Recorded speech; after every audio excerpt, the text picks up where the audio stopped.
పొద్దున్నేకి చెంపు పట్టుకుని వెళ్ళడం అలవాటండి. ఇది హైదరాబాద్ మర్చిపోయి ఉదయాన్నే రోడ్డు పక్కన చెంపు పట్టుకుని కూర్చునిపోయాడు. ఆ అపార్ట్మెంట్ వాచ్మెన్ ఏమో ఈయన కుక్కను కూడా చితకొడాడు. ప్రెసిడెంట్ చెప్పలేకపోయినావా? చెప్తారని ఎక్కువ తంతనే భయపడ్డాడేమో. నీకేం పోయే కాలరా, సిగ్గులేదా? చిన్నపిల్లలాగా రోడ్డు పక్కన కక్కుసిపోవడం ఏంది? లోపల బాత్రూమ్లు ఉన్నాయి కదా.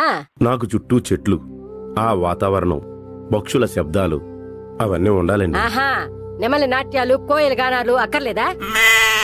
నీ కక్కూస్ కోసం కేవీఆర్ పార్క్ కట్టించాలి ఇక్కడ. పోన్లే వదినా, ఇప్పటికే కడుపు ఉబ్బరం అయిపోయి ఉంటది.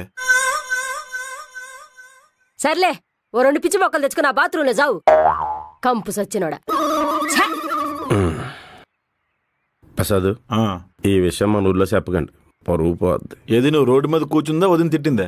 సరే, మీ ఇద్దరు మాట్లాడుతూ ఉండండి, నేను ఇలా పిచ్చి మొక్కలు తీసుకొస్తాను. సరే, నోడు దొరికాడు నీకు. రత్నబాబు, బొడ్డు కుమ్ము రాసుకుని తాటి చెట్టుని చూడు, కక్కు సాగిపోద్ది. ఇంత పెద్ద సిటీలో తాటి చెట్టు ఎక్కడ దొరుకుద్ది? నెట్లో డౌన్లోడ్ చేసుకుని మొబైల్లో చూసుకో. నీ కర్మ తర్వాత. ఏరా, ఇంకా పాల నువ్వా?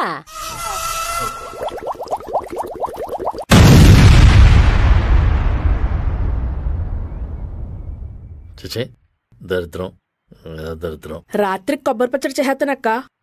చేసి అలాగే మసాలా టీ పెట్టొదినా. ఏమయ్యో, యాడిపోయావా? ఆ రత్నబాబు రోడ్డు మీద పిచ్చికారీ చేశాడంట.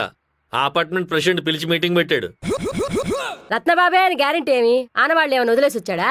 సీసీటీవీలో రికార్డ్ అయ్యాయంట. పోనీలే, వైరల్ అయ్యి పెద్ద సెలబ్రిటీ అవుతాడు. ఇప్పుడు దాకా వాచ్మెన్ కి తెలిసింది, ఇప్పుడు ప్రపంచం మొత్తం పాకేసింది. అయ్యో బాబోయ్, ఆ వీడియో ఏం చేసుకుంటారండి?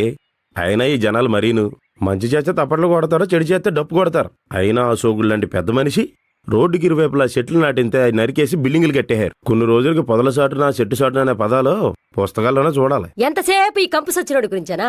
ఆ శ్వేత ఏడుస్తుంది, వచ్చి 11 రోజులైంది. ఎక్కడికైనా తీసుకుపోదాం. ఊటీగా కొడైకెనాల్కా. నిన్నెవడు అడిగాడ్రా? ఈవిడ నాకు అసలు రెస్పెక్ట్ ఇవ్వట్లేదు. పహాదు ఇచ్చినప్పుడు తీసుకుందులే. ఎక్కడ తీసుకెళ్దాం అన్నయ్య? ఏ ఊరైందిరా, మా ఇంటికి తీసుకెళ్తాం. ఇక్కడే ఉంటే వాళ్ళ తాతను తలుచుకుని బాధపడతా ఉంటది. మీ ఇల్లు సరిపోతుందా?